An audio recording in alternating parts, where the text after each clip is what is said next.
If you live in Central Florida and see cracks just like this in your concrete block home, be careful.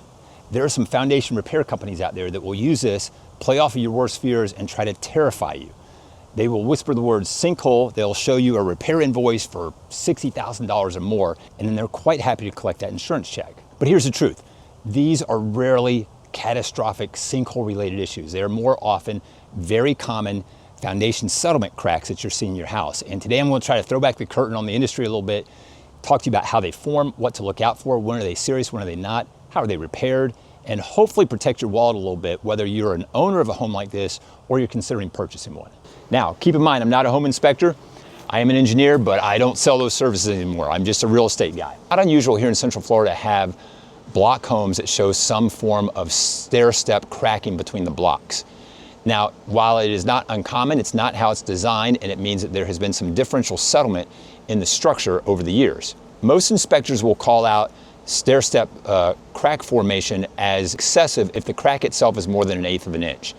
This particular house here is a great example of where that was the case. Some repairs have been made over the years, and also some things that we can read into the house based on what we're seeing here.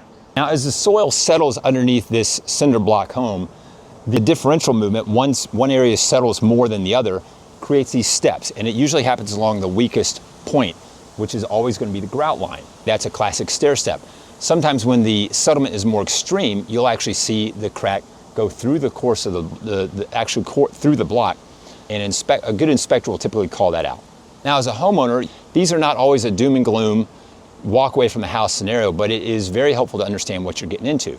Again, looking for the cracks going through the middle of the block and looking for cracks that are more than 1/8 of an inch is typically what you will have most home inspectors tell you is something that's beyond the threshold of the norm. Now, this house has been here for well over 80 years. Normal settlement is not unusual, and sometimes the homes will settle and they'll stop moving altogether. It's hard to tell as a buyer whether or not that settlement is ongoing or not. And one of the clues that you can look for is, had this house been freshly painted, and that's usually pretty obvious, and then you still see cracks forming, then that's telling you that there's still some more recent movement in the house. The house I live in right now has a corner that has exhibited some cracking in the corners. It's settled. I've painted the house. I've lived there for 10 years. I've not seen that crack pop open again, so I know that settlement has essentially stopped. Now, in this scenario, a prior owner came in here and made some repairs. And there's different ways to repair the damage depending on what the extent of it is. If it's a cosmetic issue, a lot of times just some elastomeric caulk and some fresh paint will take care of it. You don't think anything else about it.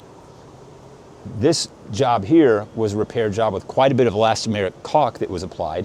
That caulk can move a little bit over the years and the crack won't resurface. And the other thing I'm looking at here, this house has not been painted in years. I actually sold it 10 years ago. It hasn't been painted since. It hadn't been painted long before that. So we have an old paint job. That's a great clue, because if it is an older paint job and I see a repair has been made and there's no new cracks, that means the settlement has essentially stopped. This home here has actually continued to crack after it was painted. We don't know when this paint job was done. It could have been 30 years ago, so it's really hard to tell.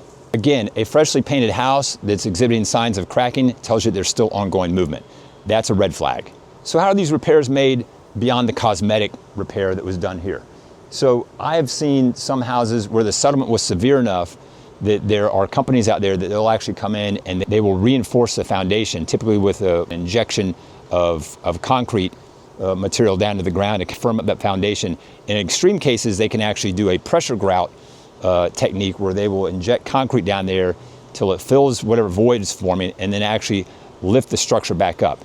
That's a pretty extreme situation, and if you get to that point, most of the time when I've seen something like that, the house is usually not something that somebody wants to save. It's usually getting scraped and torn down because these are older structures.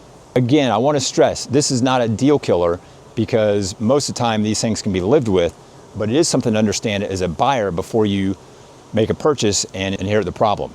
Now, something else to understand, that when you see these cracks form in the concrete here, they don't just stop.